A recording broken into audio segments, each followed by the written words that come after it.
welcome back to Behind the Front Lines, and in today's video we're going to have a look at the latest on the Ukrainian counteroffensive, as there are reports coming from the front lines that Ukraine is about to or already has started their main counteroffensive push with many of the NATO-equipped brigades and with a lot of the NATO equipment as well. There has been some over the past few weeks and months applied to the front line, and that's why we have seen some advances, but it's looking likely now they are putting their main push to create a proper advancement instead of these small advancements they've had over the past few weeks, with some reports coming out from the Tokmak region that large advancements have been made today.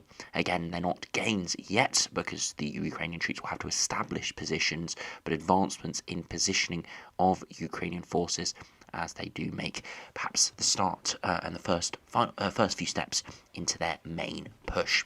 So if we do start on the front line, we have seen many changes today. And if we do start further northwards and eastwards, well, we have seen some major advancements from the Russian forces over the past week or so. Haven't taken any major cities or towns, but taken a few villages. But today, the latest update is that the front line has stabilised. You can see 2 days ago, quite a large bridgehead had been established. Yesterday, pushback near the small village here of Nadia, and down here we've got two more small villages, and the Russians have been pushed back further to the south here. Again, it's difficult to say whether they ever did actually establish control in those regions, or whether it was just the map had been updated for Russian attacks there instead of actual control. But at the moment they have made some advances of multiple kilometres, but the big advance that was perhaps being seen a few days ago doesn't look likely now, and they are looking likely to be held off in these positions. Perhaps they will try to make more advancements, but Ukrainian reinforcements have been pushed to the front line here, and we have seen the front line stabilise in this area. Very important to see the front line stabilise here. If it did get broken through and there were large advancements taking place, then a lot of the forces that were going to be committed to the south or towards the Bakhmut region will have to be redeployed. There are reports of small advances again around the Crimea area, but again nothing major, just small 100 or a few hundred meter small changes near the Torsk area, and down here in the large forest region we are seeing perhaps a few small changes, but the Ukrainians are well entrenched in this forest area, so it is unlikely to make massive progress. But there have been reports that Russians are probing and trying to make advancements, but are at this stage haven't made any major gains. If we go down towards the Bakhmut area, we are seeing some changes. As I said yesterday, Klishivka and Andriivka are about to imminently fall, and that is still looking apparent today. They haven't completely fallen on the control map here, as we have seen some advancements in the Klishivka area from the Russians, but this really is the Russians just pushing all their remaining reserves to the Klishivka area to hold it, because if you look to the east of Klishivka, there is nothing but open fields towards Apitne and towards the main supply road for the south of Bakhmut. And if the Ukrainians did break through here, they would properly start to encircle. So holding on to Klishivka and Andriivka is absolutely vital for the Russian defence of Bakhmut. If it did fall, then we are likely to see much larger gains in the coming days and weeks, with much less losses from the Ukrainians. All these fields to the west of Klishivka were taken with relative ease compared to the actual village of Klishivka, and that will be the same to the east. So the Russians really are trying to hold off here, and you can see over the last 24 hours or so we have seen very small advancements here just to the north and the west, where they have made taken back a few positions, but the main hills are still controlled by Ukrainians. Towards Andriivka and Kurdyamivka, we have seen small changes again from the front line here. Again, nothing crazy, but just some small advancements in the retaken territory. Again, you can see that we've got small advancements just to the south here. But as I said, I'm expecting within the next few days for this front line to become more stabilised. with the grey zone, or perhaps even the Ukrainian control of Klashivka and Andriivka. They are imminently going to fall. Ukrainians have got troops within both of these villages. Klashivka, the south, is completely controlled, and even these northern regions have had many Ukrainian attacks, just not fully controlled, with troops from the Russian side able to counterattack, and that is the same in Andriivka as well. But the biggest developments that could decide the tide of the war are in the south at the moment.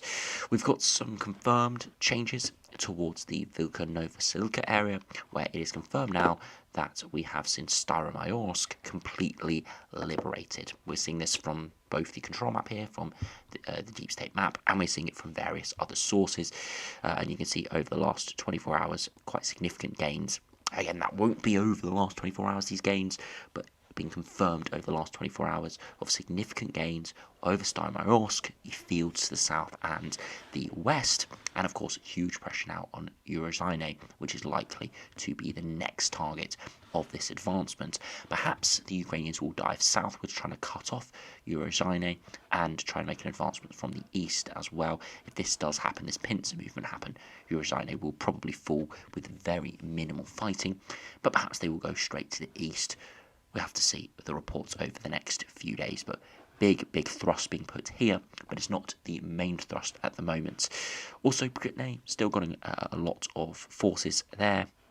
The Ukrainians holding all the positions to the north of the village, quite similar to Klashivka, where the Russians are holding on at all costs to the village, but all the positions to the north here and to the west in Klashivka are held by Ukrainians. Again, with Staromayorsk falling, the grey zone extending further southward, so this is where Ukrainians have got assaults going on, not fully controlled established positions though. If this continues to be extended and Pryutne falls in the near future, then we will see this whole block of Russian positions fall as well. Very similar to what happened in Rivnev Hill, where we saw very minimal fighting for the actual village. It was taken in a matter of a couple of days once Ukrainians had taken the position to the west and the positions to the east, and this could happen to this big block of land here. And then the next fights will be for Stepove, Ramivka, Volodine, and Savita Bashania. I think I'm butchering that quite significantly. And then we've got a much larger village down here of Stara Mylinivka, which again is where the first line of major Russian fortifications is. So we're seeing larger advancements in the Staromayorsk area, and if we go to Twitter, you can see an official video from soldiers inside Staromayorsk as they have now fully captured it. And you can see that, yes, it is confirmed picture and confirmed video of those Ukrainian troops, and they will be moving further through. Again, these reports did initially come out yesterday and a few rumblings the day before, but now officially it has happened. If we go back to the control map, we are seeing large advancements, significant advancements towards the Robotyne area, where it looks like the Ukrainians have actually almost given up on completely capturing Robotyne, and they have decided to put their main thrust to the east and the south of Robotyne, trying to take all the positions to the east, to the south and the east towards Verbove, basically trying to put Robotyne in a pocket. And if they do that, then it will fall once again with very minimal resistance. But unfortunately, they have expelled a lot of troops and a lot of equipment trying to take it in the past couple of weeks or so. But yes, this axis here, this large area, this is where it's looking likely the Ukrainians are deploying their reserves and their main thrust. Now, we haven't seen reports of any of the Challenger tanks or any significant numbers of Leopards or Bradley fighting vehicles. We haven't seen any significant amounts of those in the last sort of couple of days, so we can't say the main thrust has completely started. When those reports start coming out, then we can say that thrust has started as the most equipped, well-equipped, well-trained NATO forces, NATO brigades have got those Challenger tanks which have not been deployed to the front line yet, and when they are, that is when we know the main push has started. But the reports are that thousands of reserve troops, thousands of the troops sort of bookmarked for the offensive have now been moved to the Orikhiv area and are now starting to be moved to the front line. And again, reports are always a day or two out of sync from what we're seeing in reality. So that would have happened a number of days ago, and we're now hearing about it. And now we're starting to see the changes on the front line. So if you do run back a day, 2 days, you can see larger advancements in the grey zone to the south and east of Robertine, and a large advancement in the grey zone towards Verbove, and the controlled area of the Ukrainians has been slightly extended as well.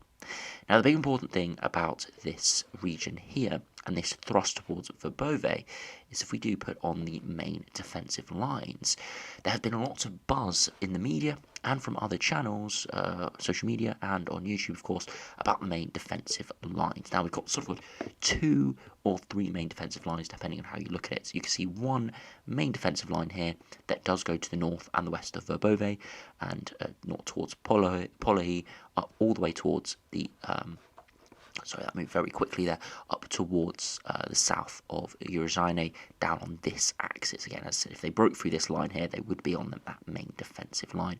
And then it goes all the way up towards the Donetsk area. This is the main defensive line towards the Tokmak area. They've got sort of a secondary line that's sort of patchy in places, and then some surrounding Tokmak as well. So this is the main defensive line. If this was broken through, then you could start to see some significant advances. And it looks like now that Ukrainians have finally reached it towards Verbove. Again, it's difficult to say exactly what these do entail, but the Ukrainians are being very vigilant, and you can see there are reports from various sources that Ukrainians have finally reached the front line. You can see here the tooth bollards that are used to stop tanks.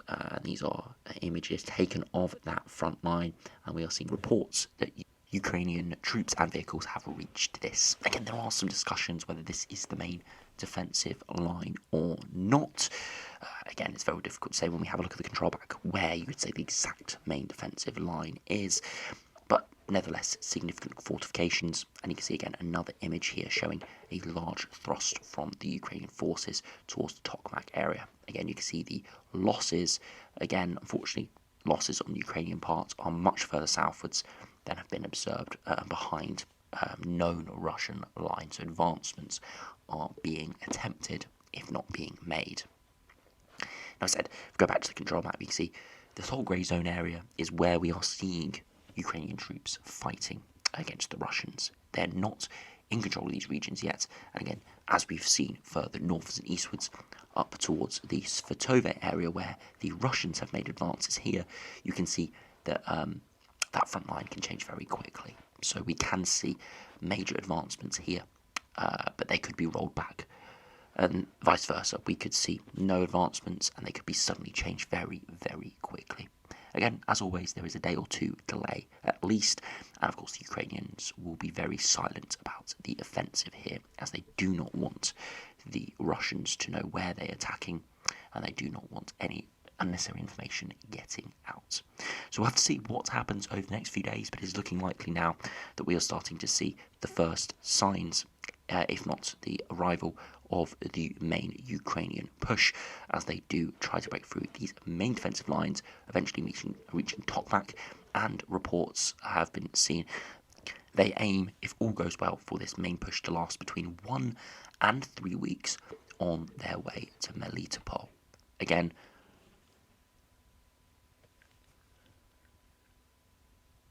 looking at how the counteroffensive has fared so far, I do think that is quite unlikely that they will make that distance and that distance in that period of time, but they are fairly optimistic, and I wouldn't be surprised if we did see some major advancements over the coming days. The big deciding factor will be not if, but when they reach the main defensive line, which will happen. With this main push, it's inevitable that Ukrainians will make advancements, but will they be able to penetrate these main defensive lines without losing steam and without losing too much equipment? That is only something we will be able to find out in the next week or two. So thanks for watching.